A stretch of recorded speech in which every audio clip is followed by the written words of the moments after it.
I'm very grateful for the opportunity to speak to all of you tonight, and I'm familiar with Home on the Hill from our previous correspondence and from reading about it. And I have to say, the goals of an organization like yours are, I think, one that anyone can easily ally with and stand behind.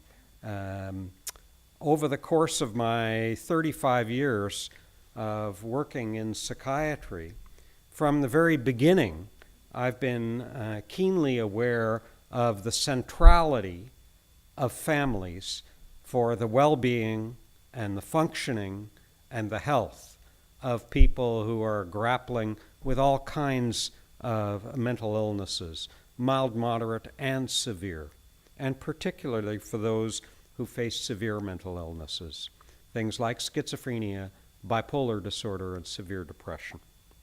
So it's a privilege for me to be here tonight among people who devote themselves so hard to such an important cause. And I'm really here in multiple capacities. I'm here as a psychiatrist at the Centre for Addiction and Mental Health, Canada's largest academic health sciences centre devoted exclusively to people with mental illnesses and addictions. As past chair of the Mental Health Commission of Canada and someone who has spent a lot of time explaining mental illness to the general public. Also as a family member of someone who today is in our emergency room at CAMH awaiting his bed for a treatment-resistant psychotic illness. And ultimately, I'm here as a citizen because this is an issue of citizenship, of full inclusion, and of social justice. And so whatever the scientific issues and the clinical issues, and there are plenty of them, that bedevil people with severe mental illness, it is also an issue of citizenship. Now, my scheduled talk is about stigma and mental illness, and it's very rare for me to actually follow a script or stay on topic. So feel free to, interrupt and remind me what I was supposed to talk about.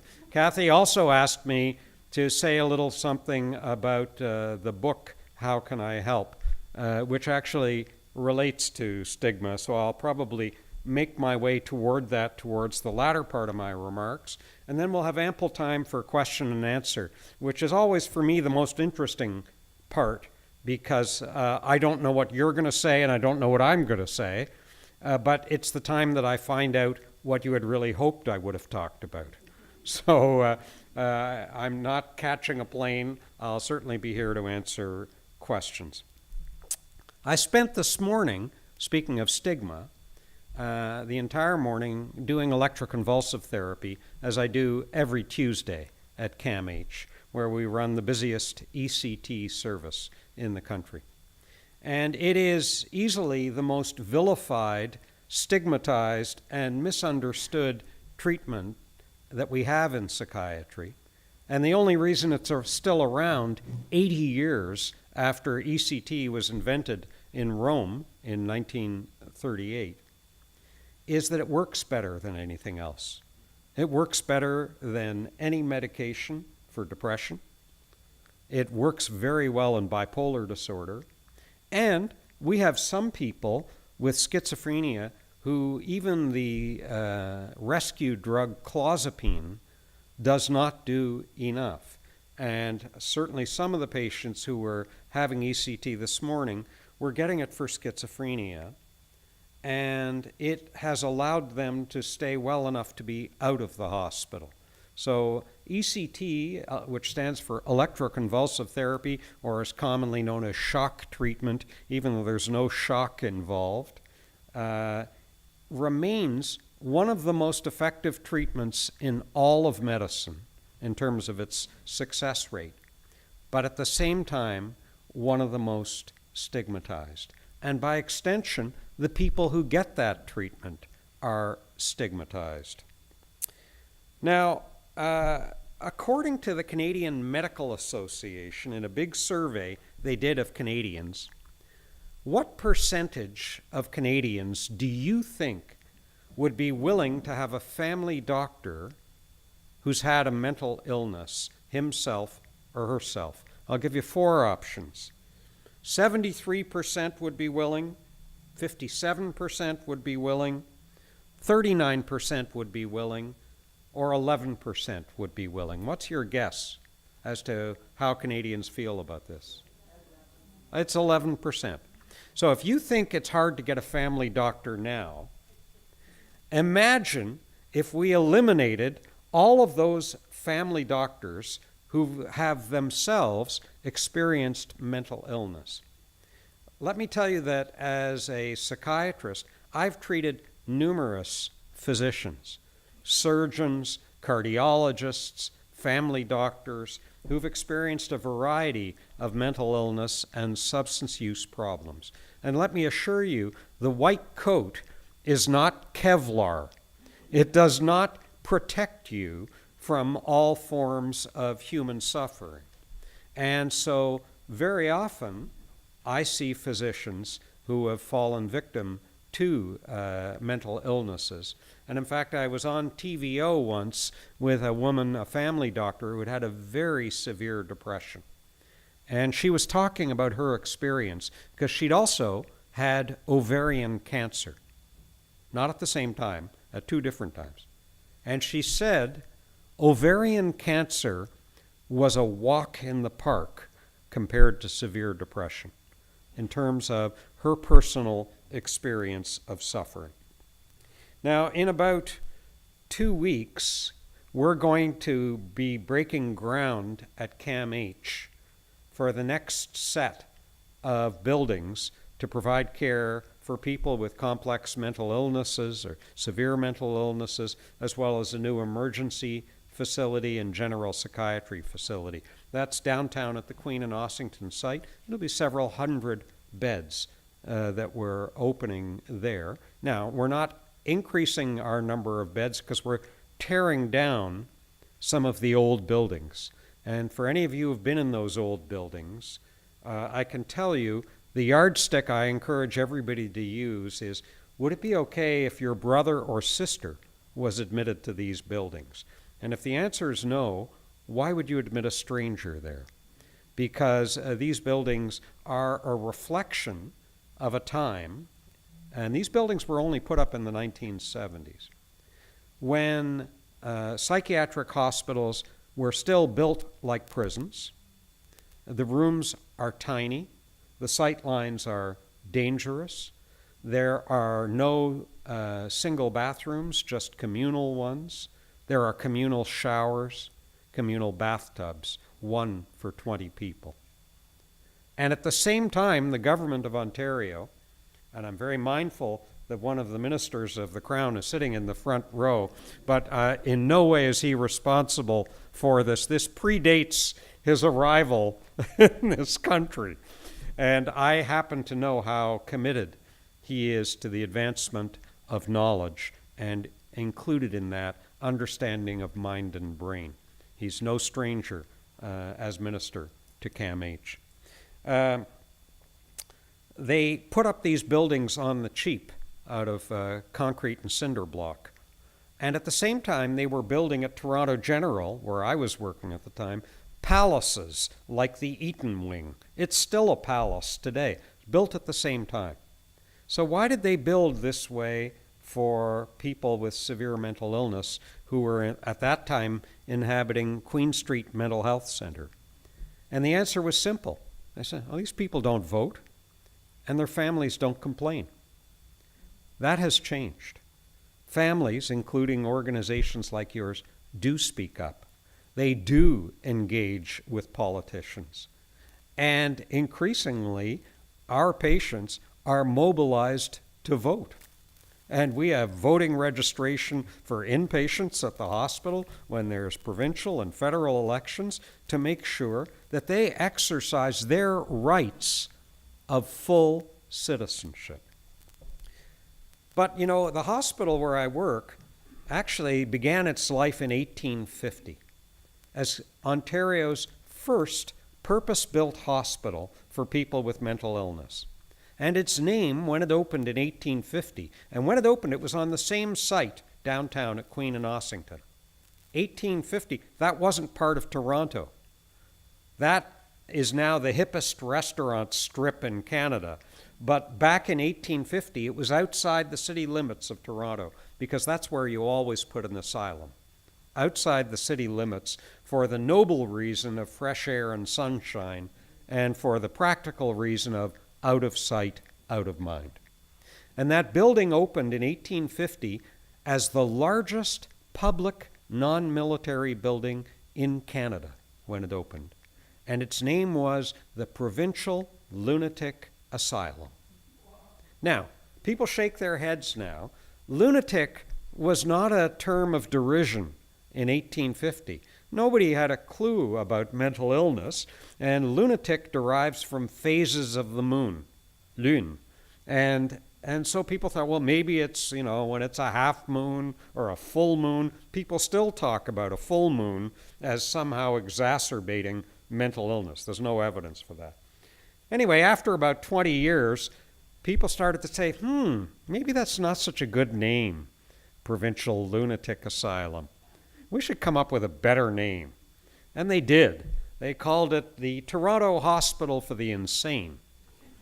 Now, again, that wasn't at the time a term of derision. So then they changed it to, let's call it the Ontario Hospital, open bracket, for the insane, close bracket. So they sort of diluted it out a little. And then it evolved into Queen Street Mental Health Center, even though you actually still had to be sick to get in. And then in 1998, when it merged with the Clark Institute of Psychiatry, the Addiction Research Foundation, and the Donwood Institute, it became the Center for Addiction and Mental Health, or CAMH. I often say to people, the only honestly named hospital left in Toronto is which? Sick kids, right? The Hospital for Sick Children. Now, I can assure, and that name, by the way, Sick Kids, has the brand name recognition of Kleenex. It's a global brand, so they would never change the name. But I can promise you, if they were building that hospital from scratch in 2017, it would never be called Sick Kids. It would be called the Child and Youth Health and Wellness Center, right? Because you don't mention hospital or sick, all right, although those are the realities, right?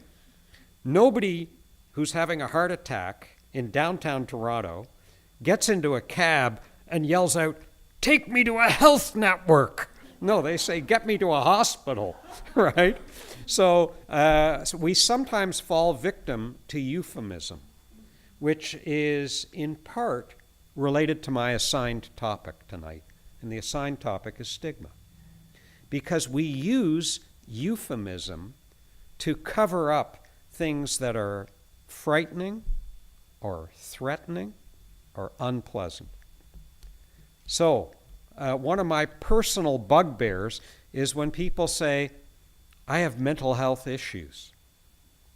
Now, people with cancer never say, "I have cell proliferation issues."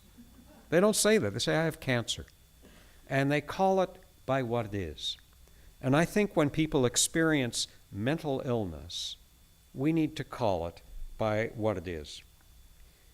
Let me read to you a quote from the newspaper. It's a little old. It's from the Globe, but it's from April 5th, 1890, when the cover page of the Globe and Mail was devoted to a visit to the hospital where I work, the entire cover page. And it was called "At the Asylum, a Visit to a Great Provincial Institution." And it read as follows: "Insanity. Does not the word bring to the recollection of almost every reader some face, a friend, a relative perhaps, of one who, though living, is counted among the dead?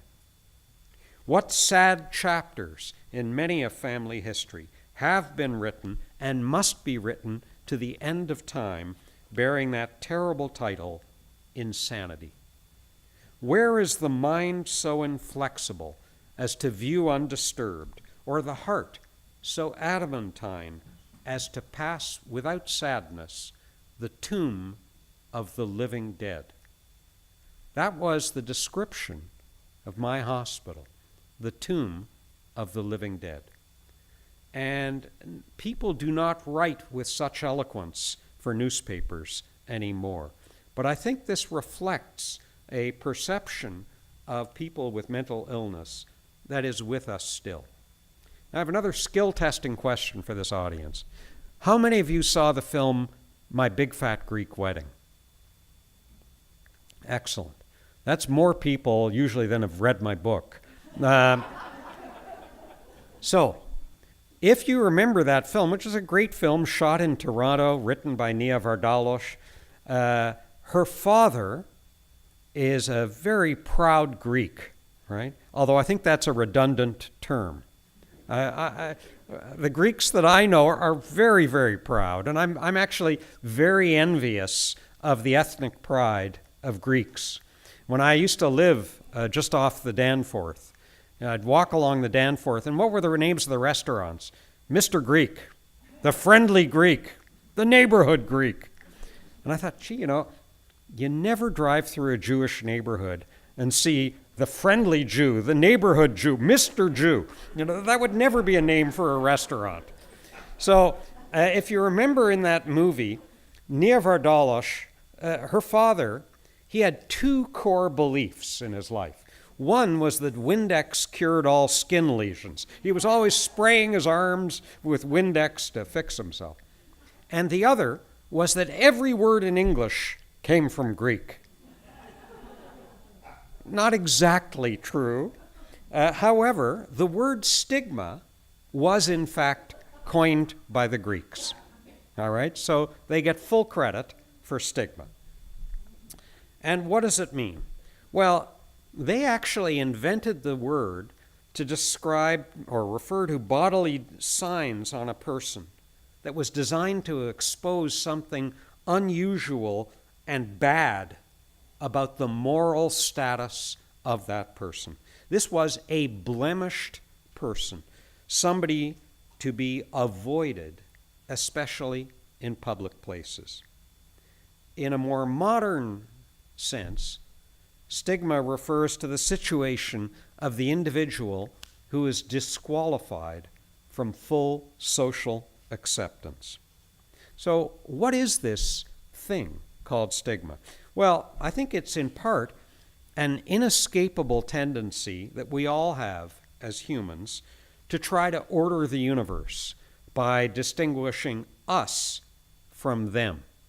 And we do it all the time. It's been argued that our fragile sense of who we are is reinforced through pathologizing the other person. And within the context of medicine, the great late historian of medicine, Roy Porter, said that to set the sick apart sustains the fantasy that we are whole. If we put the sick over there, then we must be okay because we're actually over here. And there are many reasons for which stigma happens in relation to mental illness. First of all, mental illnesses express themselves through the way we think, the way we feel, and the way we act. The very dimensions that define us as individuals. So, if your leg is broken, if your liver is failing, are you still you in terms of how you see yourself and how others see you? The answer is usually yes. If your mind is failing, if your brain is broken, are you still you in terms of how you see yourself and how others see you? And that makes it harder, not impossible, but harder to separate the illness from the person. Now, stigma has existed for as long as humans have existed. As soon as there were two people on Earth, One was stigmatizing the other in some possible way. There's the old joke about the Jewish guy who's alone on a deserted island for decades, and he's finally rescued, and he's showing his rescuers around the island. There's two buildings, and they say, well, what are these buildings? He said, they're both synagogues. And they said, well, but you're alone on this island. Why do you have two synagogues? He said, well, this one I go to, that one I wouldn't be caught dead in. So stigma has elements to it that are beneficial and indeed necessary for human survival. I'm not saying stigma is a good thing. I'm just saying it has some adaptive purposes. So, what are some of those adaptive purposes? Well, the ability to discriminate, the ability to identify differences is actually really important. If you're hiking in the Rockies and you come across a feline on your path, very helpful to know the difference between a tabby cat and a cougar in terms of your immediate life expectancy. The ability to generalize, to make broad generalizations, and we all do this every day. The person standing in line ahead of us in the supermarket who's in the express lane and has 23 items, all right? We make instant generalizations and assumptions about that person. It's very satisfying in the moment. And related to that is the ability to form a global impression based on very little information. Very little. One of the exercises I used to do with medical students when I ran our intensive care unit at the hospital, we'd have the six most ill people in the hospital would be in the ACU. I would say to the medical student, I want you to go in and talk to that patient for 60 seconds, no more than 60 seconds, and during that 60 seconds, you can't ask him anything about his illness, you can't ask him anything about his treatment, you can't ask him about his symptoms, just talk about anything. I don't care whether it's the weather or the Blue Jays. And then come back here. And they'd come back. I said, what's wrong with him? They said, well, I didn't do a diagnostic. And I said, what's wrong with him? And indeed, in those 60 seconds, helped by the fact that people were in that moment so acutely ill, they had a really good sense. They were actually able to generate a lot of hypotheses and observe a lot of things in a 60-second encounter. Now, I am not suggesting psychiatry is becoming a drive-through window, all right? That's not how we do our jobs. But my point is, all of us, in medicine, outside of medicine, make very rapid conclusions. Some of you have concluded, I should have stayed home and binge-watched something rather than come to this talk. And you may have already reached that conclusion 10 minutes ago. We get there in a heartbeat. But there's a big trade-off, and the trade-off is accuracy for expediency. And the trade-off for safety is prejudgment and bias. Now, stigma abounds in our culture, in our politically correct culture, for people with mental illness in a way that would not be accepted for any other form of human suffering today. One of the most popular television series globally is CSI. In terms of, it's in 195 countries, it's franchised all over the world, right?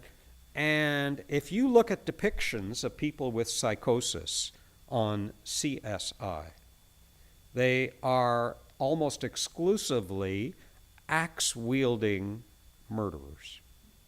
And so it's no surprise that the perception of people with psychosis and the fear related to them has not diminished despite the increase in literacy that people have about psychotic disorders and brain dysfunction. So there is a bit of a disconnect. And then if you look in the editorial pages of your newspaper or in magazines at cartoons, and I like cartoons, so I always look at them, how do they portray either people with mental illness or psychiatrists. Well, the psychiatrists are always balding, middle-aged, Viennese-looking guys with little Van Dyke beards and big horn-rimmed glasses, and they're sitting behind a couch with a 3-ring notebook and a big pencil, and there's somebody lying on the couch, usually, but not always, a woman. And one of the two of them is saying something ridiculous. Doesn't matter which one. Could be the psychiatrist, could be the patient. It doesn't matter. They're saying something inane. Now, why is that such a popular, recurring message? And it hasn't changed over time, even though the model of treatment that it reflects is completely on the fringes of 21st century psychiatry. Nobody at my hospital has a psychoanalytic couch in their offices. Nobody conducts psychoanalysis at CAMH, all right? But it's the popular dominant model. So it hasn't evolved very much, but more importantly, the idea that somebody is saying something stupid, either the patient or the psychiatrist, is, I believe, a reflection of our enduring fear of mental illness. Because when we can trivialize it, when we can lampoon it, when we can make fun of it, it becomes less of a threat, right? And that bears no relation to the reality of mental illness that I've witnessed at close range, personally and professionally, over the last 35 years. And, you've seen all the movies in which the psychiatrists are actually crazier than any of their patients, right? One of my favorites was What's New Pussycat from 1964. It was written by Woody Allen and starred Peter Sellers. Doesn't get better than that in comedy. But Peter Sellers had a Lord Fauntleroy page boy haircut and a Lord Fauntleroy suit, and kept trying to seduce women. It was really ridiculous in terms of its portrayal of what doctors are like and what patients are like. So when does stigma get going? Well, the answer is really early. And there are studies of kids in grade 3 who are given a scenario about somebody with a mental illness. And I can tell you, they know nothing about mental illness. They have no literacy about mental illness, but they've sure got opinions. And where do they get these opinions? Well, probably around their dining table. That's the only, they're not getting taught in school. Where else are they going to learn? They're going to learn from TV and movies and their families and the way people are talked about. Now, I've worked in general hospitals like Toronto General Hospital, and I've worked on the psychiatric wards.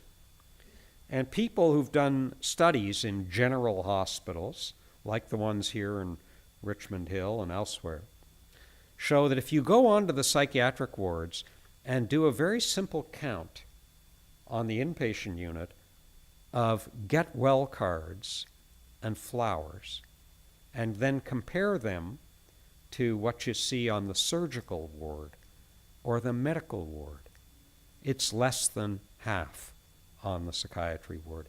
That very tangible, simple expression of hope, of community, of support that a greeting card or a bunch of flowers represents is not there on the psych unit. Now, CAMH has 535 beds. That's a big hospital, right? That's about twice the bed capacity of sick kids. We have no gift shop. We have no gift shop at the hospital because there isn't the volume of human traffic, of visitors, that supports a business model of a gift shop.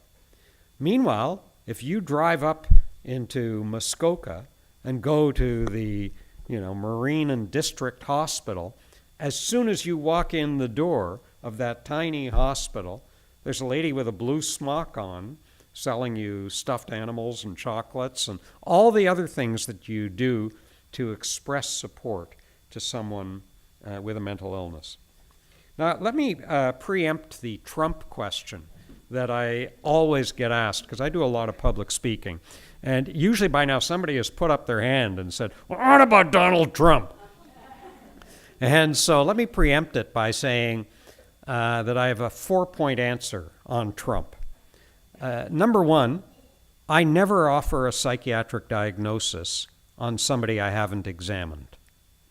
Number two, I never share a psychiatric diagnosis on somebody I have examined unless they've given me permission.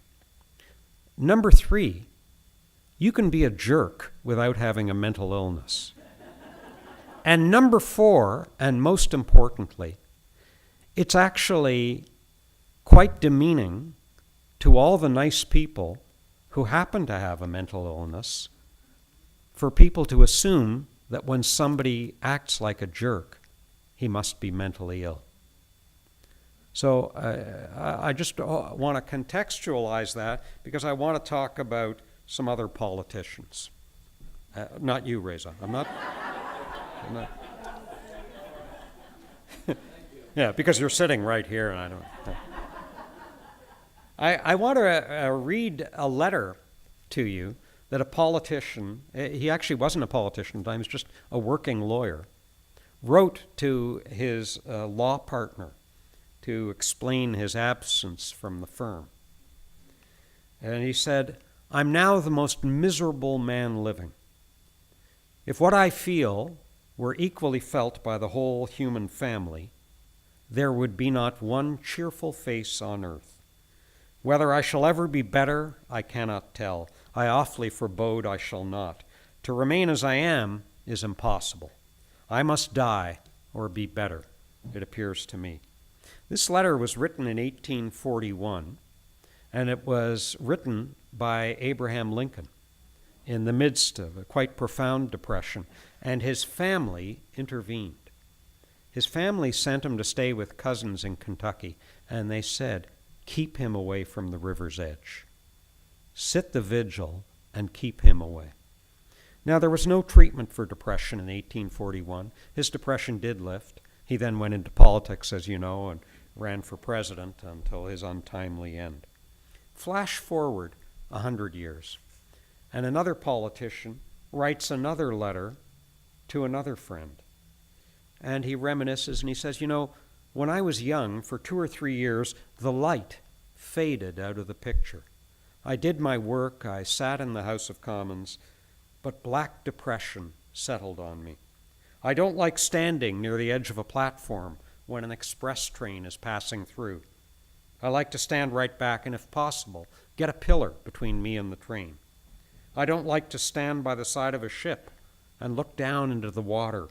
A second's action would end everything, a few drops of desperation. And yet, I don't want to go out of the world at all at such moments. Is much known about worry, Charles?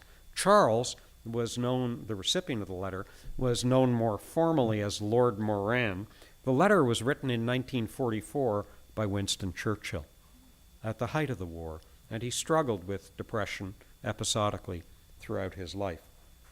This was before my time, although I do remember as a 12-year-old boy when Winston Churchill died in 1965, and he had been silent for the last few years of his life as he was really encumbered by depression.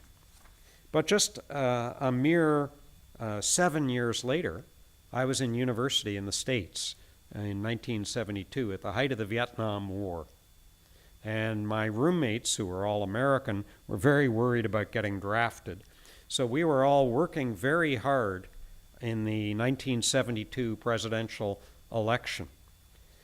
And I was working for George McGovern, the Democratic presidential candidate.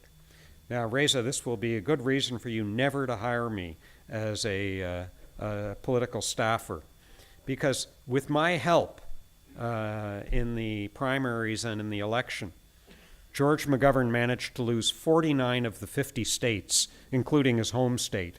The only state he carried was Massachusetts.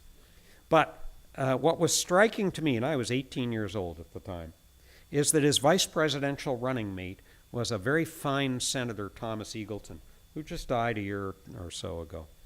And Tom Eagleton was a lion of the Senate, very highly regarded, obvious choice to be the vice president. And then the media found out that in the late 1950s and early 1960s, he had had electroconvulsive therapy for a severe depression. Within 24 hours, he was gone.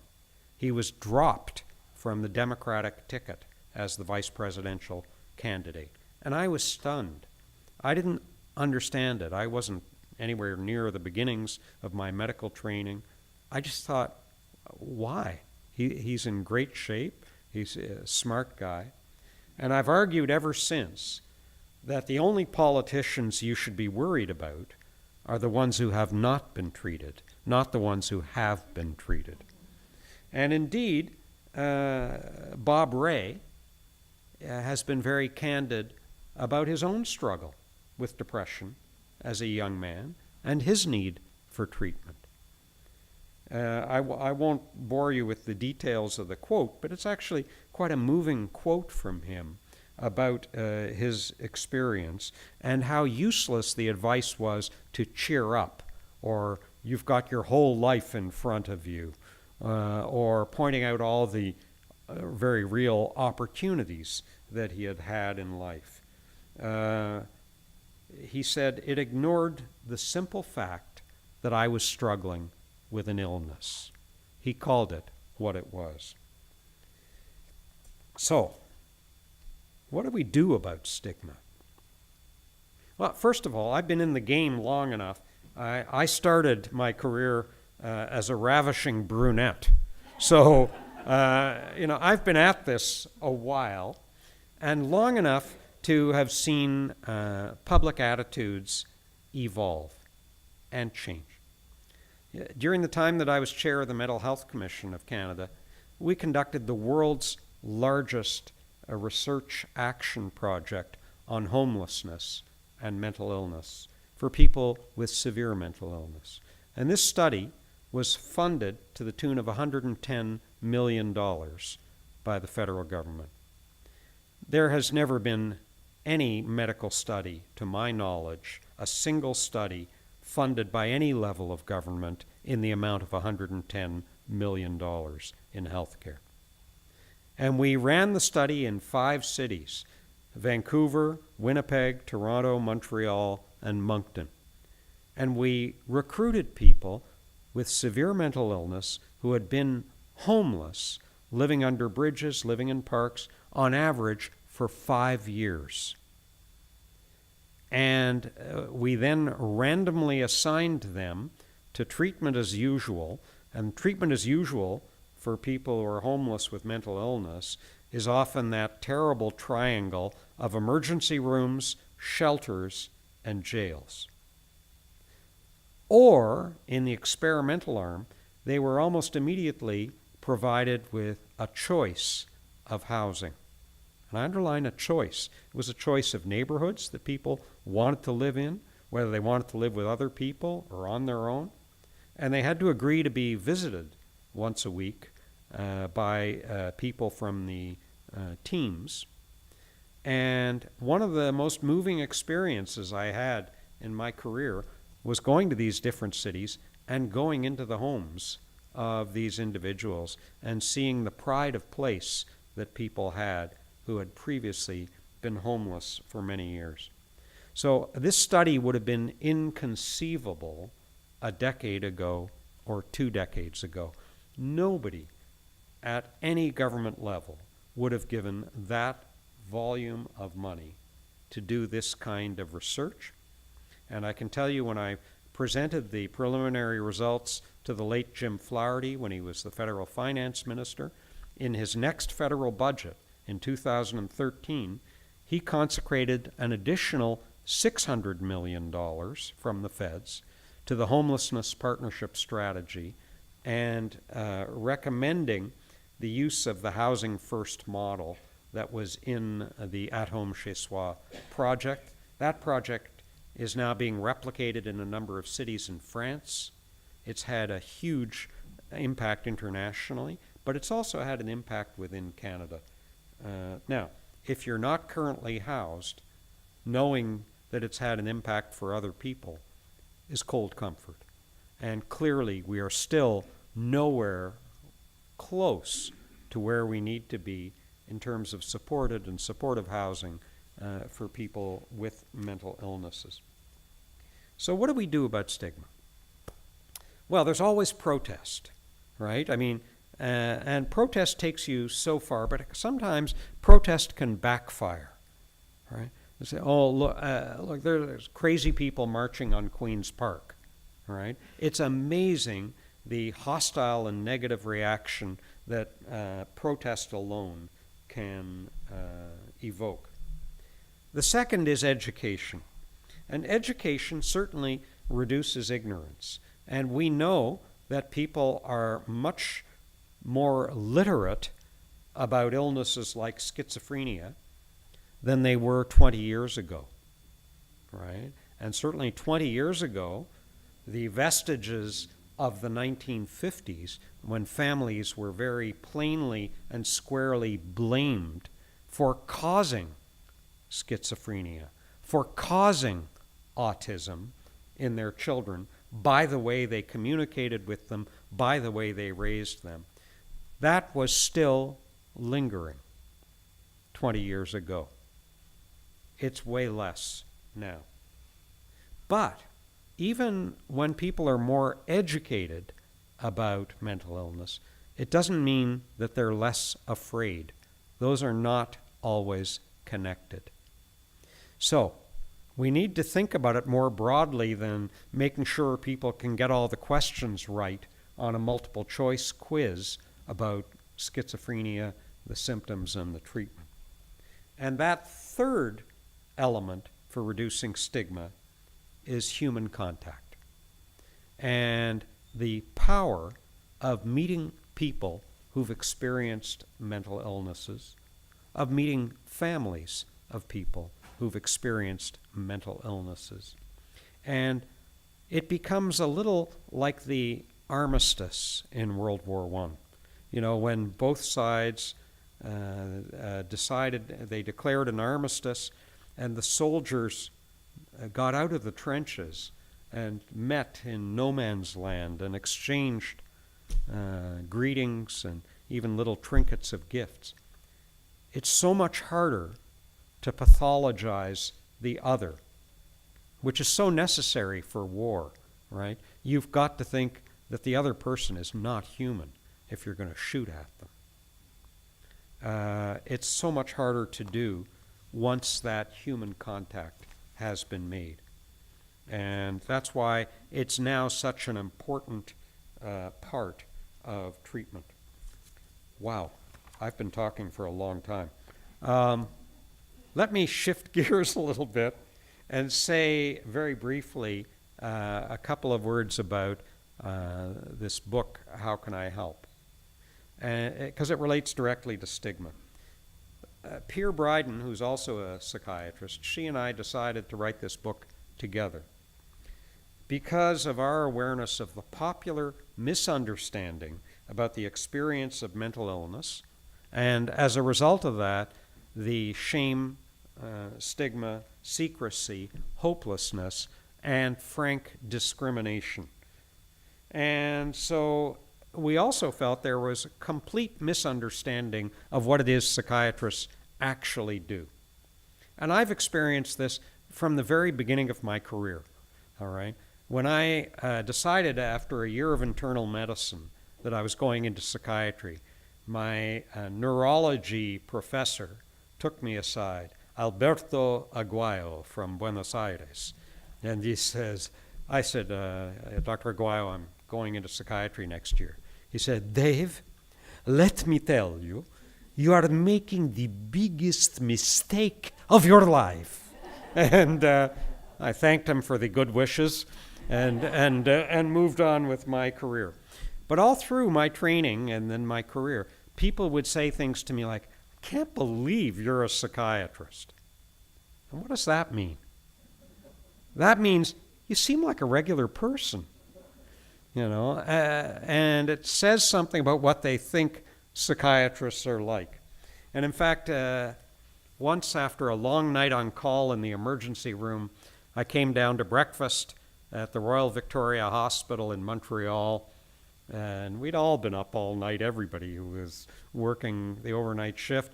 And the Royal Victoria was famous for its fried eggs that you could actually pin to your lab coat and wear all day. They were, I don't know what rubber byproduct they were made out of. You certainly couldn't chew them or eat them. And one of my colleagues, who was also in training, sat down next to me, and Jane said, "Dave, I can't believe you're in psychiatry." She says, "I could never do that. I would find that so depressing." And she was training in oncology, right? So she was dealing with cancer day in, day out. Many more of her patients were dying than my patients. And I had the privilege then, as I do now, of seeing people with mental illnesses get better. Do we have any cures? No. But I'm going to tell you a little secret. Please don't reveal it outside this room. We have very few cures in all of medicine. There are very few diseases that we can actually cure. That's actually not our job, to cure diseases. It'd be nice if we had a drawer full of cures, but we don't. Most of what we do, you think about going to your family doctor or your specialist, and not a psychiatric specialist, any specialist. Most of what we do in medicine is help people to live with what they have, to keep their symptoms under control, to lower the risk of complications of their illness, and to try to maximize people's functioning and quality of life. And I think that's what you try to do with your organization, which makes you a natural ally for the people who are working full-time in the health professions.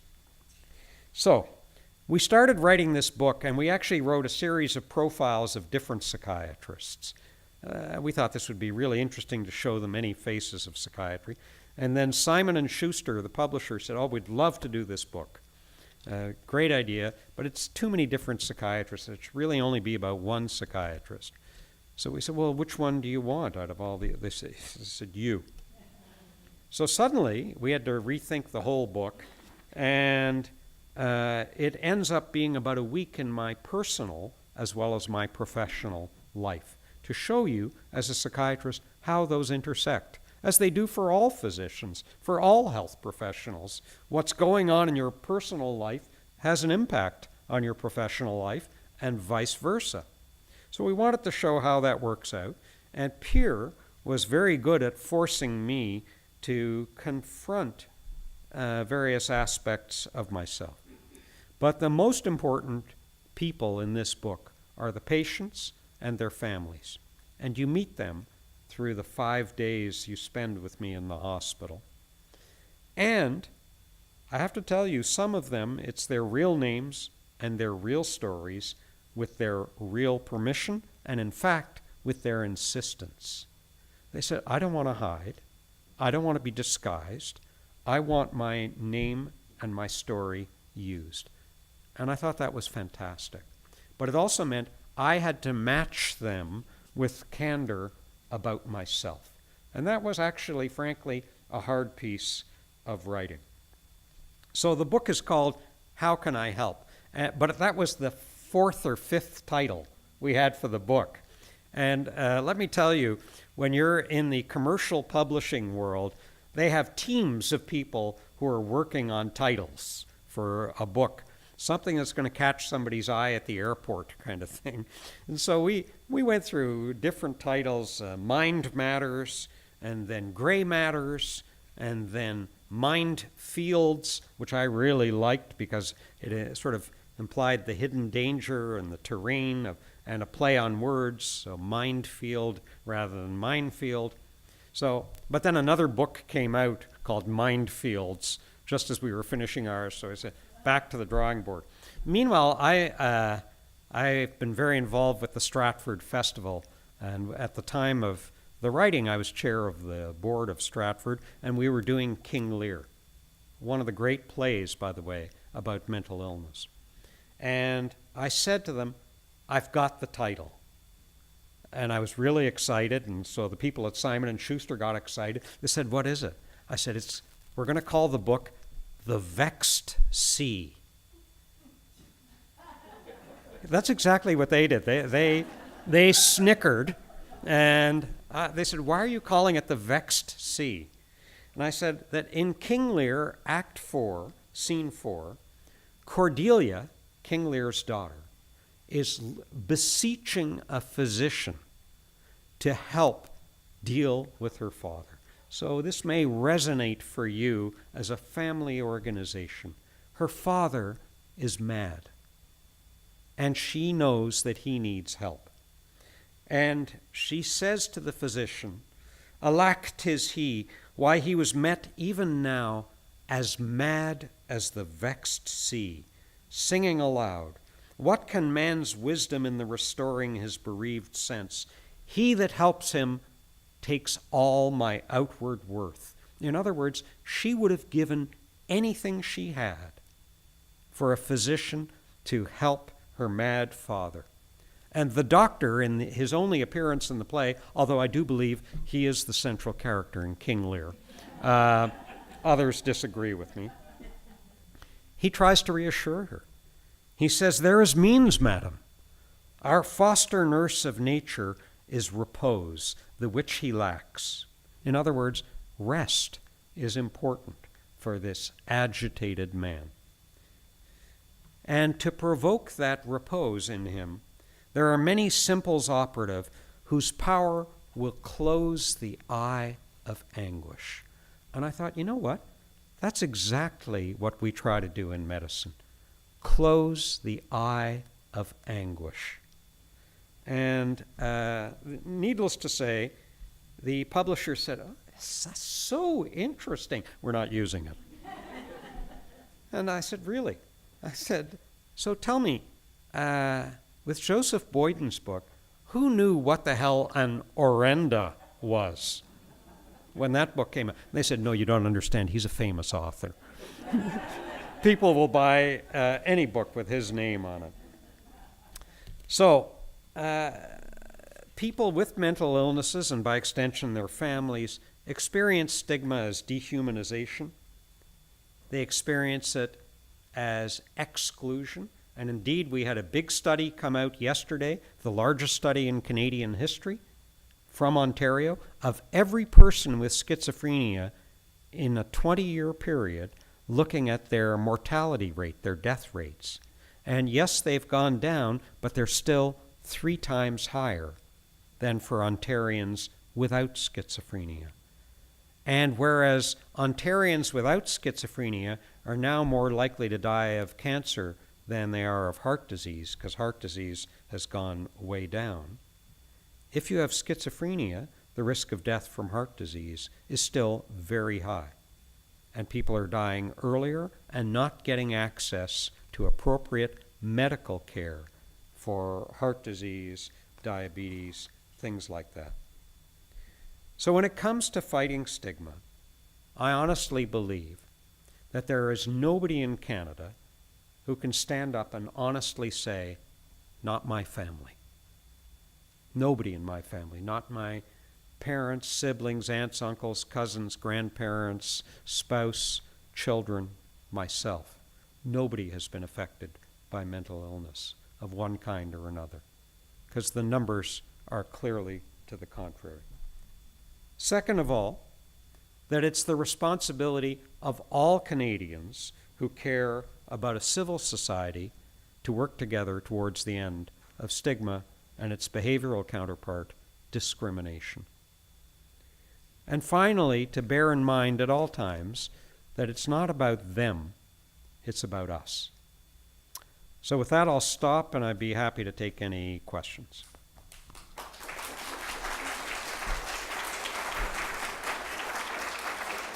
Thank you. One of the major problems we have in York Region is there's not enough psychiatrists. So what can we do if we have to wait a year or 2 years to see a psychiatrist? Can we bring our loved ones to KMH? Do you have another option of what we should do? Look, I have, in other forums, publicly apologized for the way psychiatry has been practiced. And in fact, Paul Kurdiak from CAMH, he and I and Benoit Mulson published a study that got us into a lot of trouble. It got us into a lot of trouble with our colleagues because we showed what the concentration was of psychiatrists by LIN, by Local Health Integration Network. The recommended number is 15 per 100,000. That's the 100,000 population. And some LINs in Ontario, we looked at all of them, some LINs have 11. Ottawa has about 28. And Toronto has 63 psychiatrists per 100,000 population.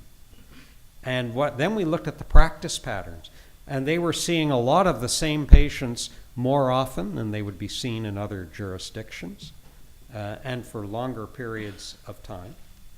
Part of this relates to not the number of psychiatrists, but how they practice psychiatry. And we will never have enough psychiatrists, nor should we, to treat every person with mental illness.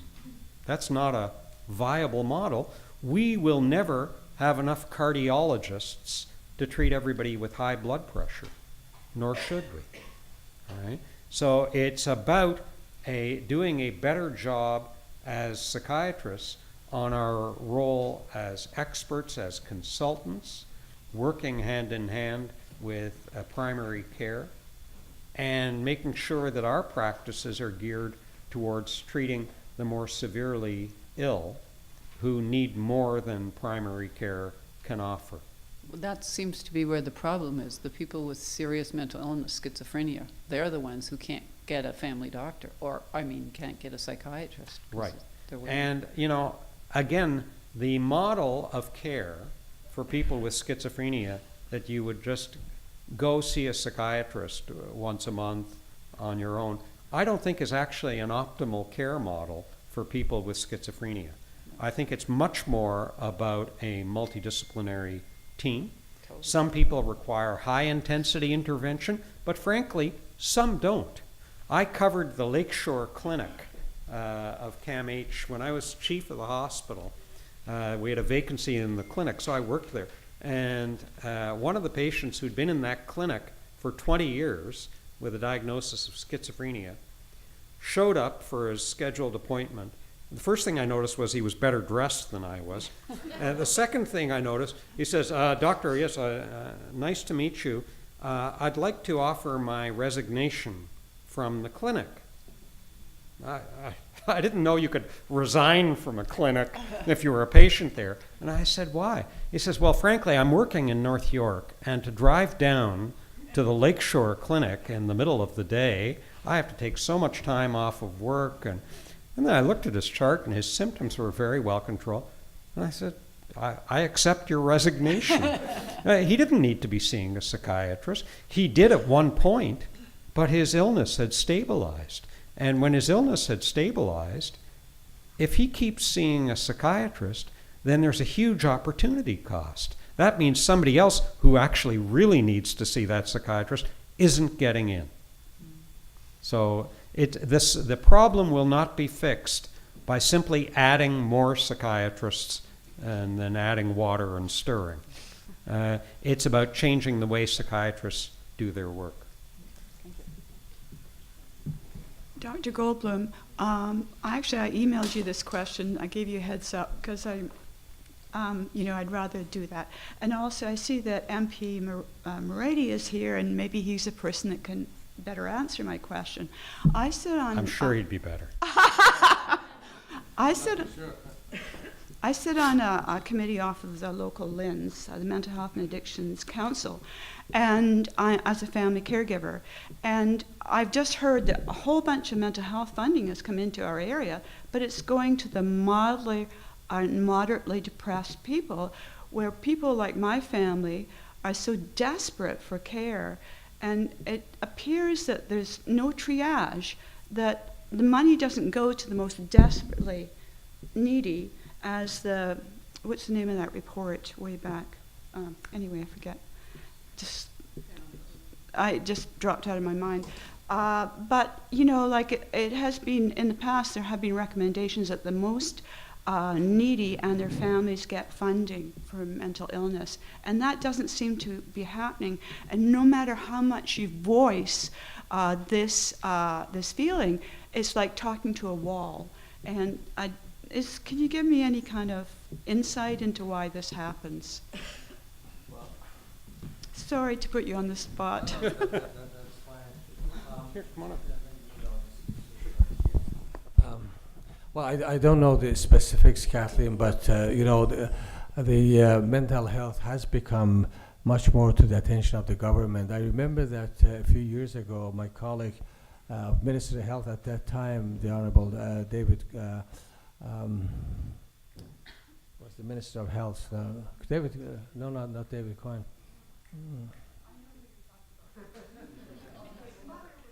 His mother was also Minister of Health, yes. David Kaplan, yes. I'm getting old.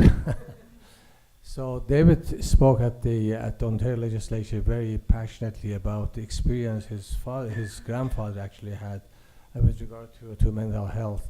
And I think that was more or less the beginning of people start talking quite explicitly about this issue. Just before the beginning of the session, I was talking to Dr. Goldbloom about the fact that mental health is something related to brain.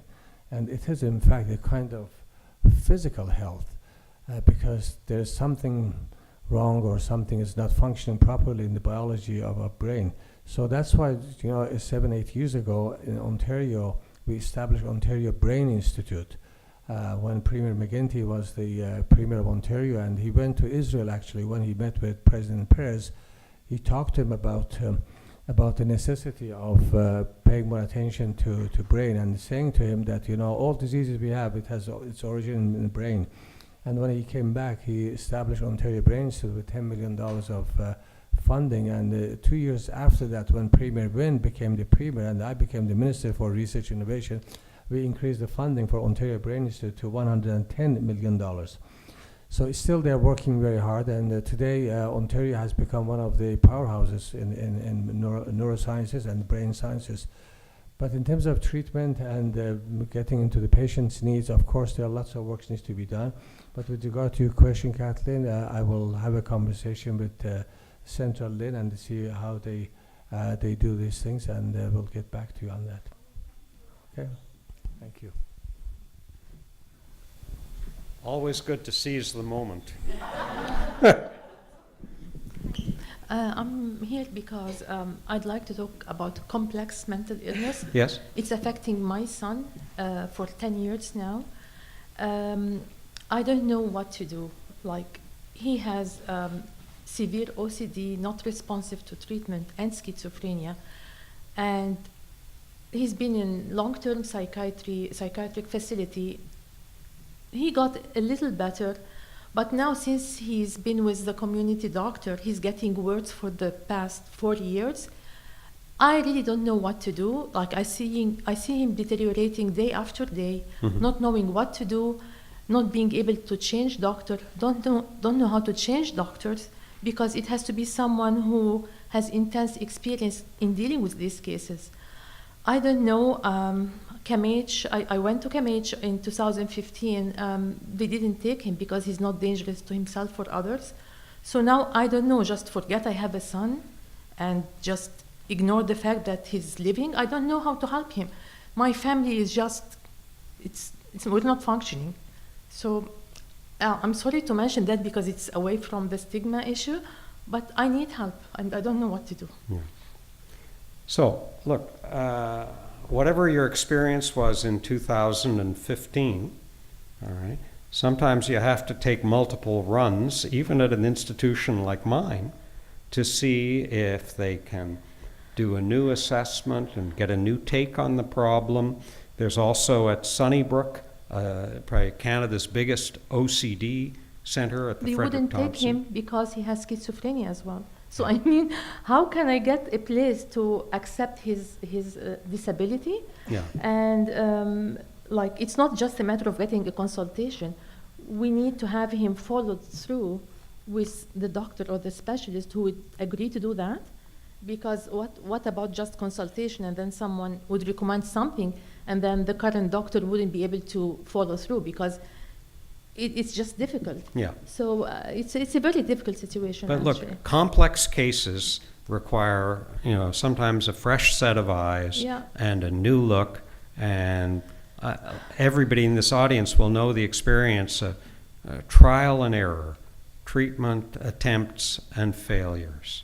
And then if you're lucky, you'll latch on to an intervention or a professional where the fit is there and things click, but it's very hard to give up. So I mean, I wish I could, but I don't know.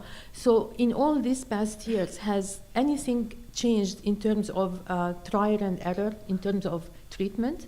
Because it can take years to find something that works for somebody if it does work. Right. Well, this So- is why, the kind of research that's being supported by the Brain Institute and others is all about that. We have a huge study that's happening actually in Richmond Hill. You may have heard of the IMPACT study, and that's looking at genetic markers that will allow us to predict in advance who's likely to either have trouble tolerating a medication or benefit from a medication. So that's sort of the dawn of what we call individualized or personalized medicine. But it's still very early days. And while that's encouraging for the future, it's not so comforting for the present. So at the present, we've got the trial and error as the dominant method. Yeah. Similarly for managing high blood pressure, by the way. We don't have a way of predicting in advance who's going to respond to what treatment for high blood pressure. So we follow a stepwise protocol until we come to the treatment that works. So your advice to me is to keep trying whatever venues I can, many times, Yes. until I find something. Yes. Okay. And, it's what I say to families in general. You got to be a pest, Okay. Like, right? it's just getting him to be willing to go too. Like, Yeah, sorry yeah. about that. No, Okay, I thank didn't mean you. to rush you. Thank you. Hi. Hi. I have 4 children, and my oldest was born with spina bifida. And when she was born, they told me right away what the problem was, and we had endless resources. We had Hugh Macmillan, we had sick kids, we had counseling for families, siblings, tons of programs. It was wonderful. And I advocated for her and then taught her how to advocate for herself. And she's happily married and has 2 university degrees and a good life. My youngest has a mental health illness, and there's no similar resources. Mhm. There's no game plan in place. I asked my family doctor, where do I begin? Where do I get support? And it's like walking in a fog. Yeah. And I wonder what could be done about that. The other related issue to this is one of, I guess, disclosure. Like my son is now an adult, and if he doesn't want me to know even who his family doctor is.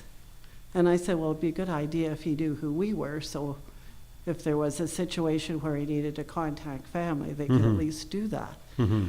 But it seems like all these people in the room are here because they support their family members. Right. And yet, we're not allowed to be informed about the very things we need to know in order to support them. So look, let me tackle this confidentiality issue because it comes up all the time, and there are ways and ways of doing it. All right. First of all, the family member can easily say to his or her family doctor or psychiatrist, "I want my family involved. I want them to have access to information." So, in terms of what I see as the ideal model. When you see a patient for the first time, you meet the family, right? And you set up the ground rules.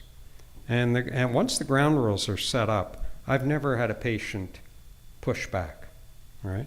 And so the ground rules are this.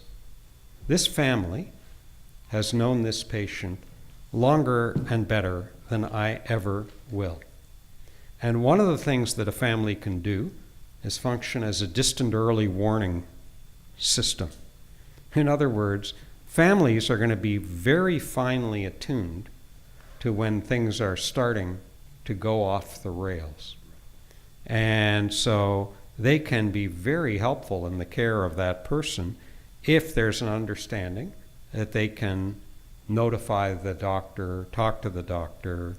And that's not the same as saying, you know what, everything the patient tells me, I'm telling the family, right? You can still preserve confidentiality while allowing for communication.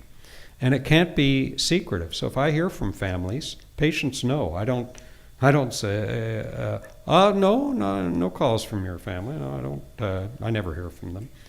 If they've called, I'll tell the patient. And the families know that there's no secret channel. But open channels are a good thing.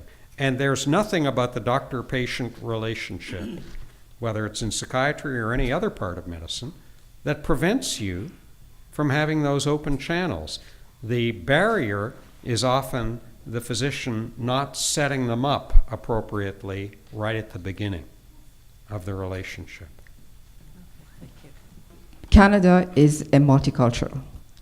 And I wanted to hear from you as an expert, what are we going to do in addressing the stigma in different communities, especially which are cultural as well as other factors involved? Yeah. That was my first question. And my second quick question is on the multidisciplinary approach to overall mental health. I really wanted to, what I have heard a lot is that talk therapy doesn't work. And I wanted to hear your opinion on that as well. Okay. So let me say that the evidence base for talk therapy is as strong as the evidence base for most medications. All right? But psychiatrists don't become it. Yeah. So here's the problem in Canada. The people who are the best trained at talk therapy, in particular, evidence-based talk therapy. I'm not just talking about having a conversation with anybody and saying, oh, how are things going? I'm talking about research evidence-based therapy like cognitive behavioral therapy is provided principally by psychologists. Canada is way behind Australia, the United Kingdom, in the publicly funded provision of evidence-based psychological treatments. Even for schizophrenia. And there's certainly lots of work in cognitive remediation in schizophrenia and its benefits. And these are not traditionally within the skill set of most psychiatrists. So they're not going to provide it.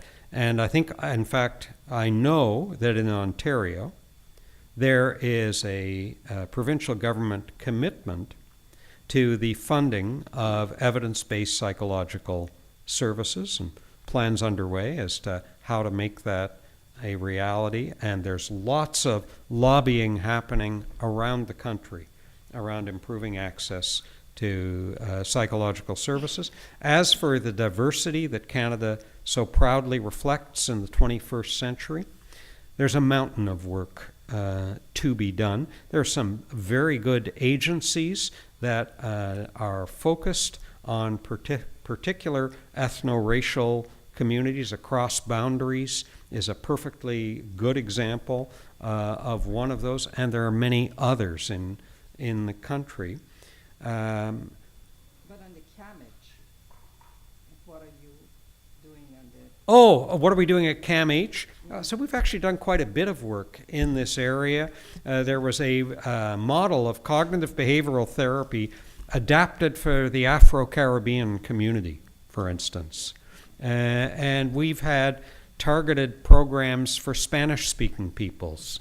So we've actually had quite a series of programs that have targeted particular groups and tried to connect with them in terms of their cultural context and their traditions. First of all, thank you very much for coming tonight and addressing pleasure. all of us. It's always a pleasure to hear you Thank you. talk.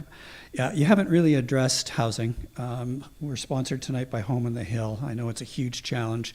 Our observation over 20 years in psychiatric units is that it's a bit of a revolving door. People come, they get treated, they get discharged, and then they're back. And I'm sure your hospital has similar issues. On the outside, then we have 10-year and 12-year waiting lists for supportive housing. Any advice or counsel to us as a community about what we can do to improve the access to supportive housing? I think you have to keep up the noise. And again, the virtue of white hair is that I can remember time when there was not any public clamoring for housing.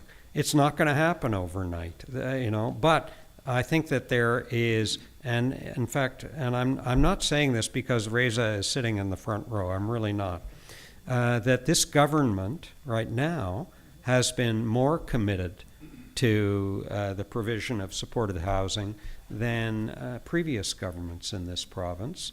And this government was the first to, when the At Home Chez Soi project came to an end, we had to negotiate with each province separately to continue the funding that was now gone for that housing.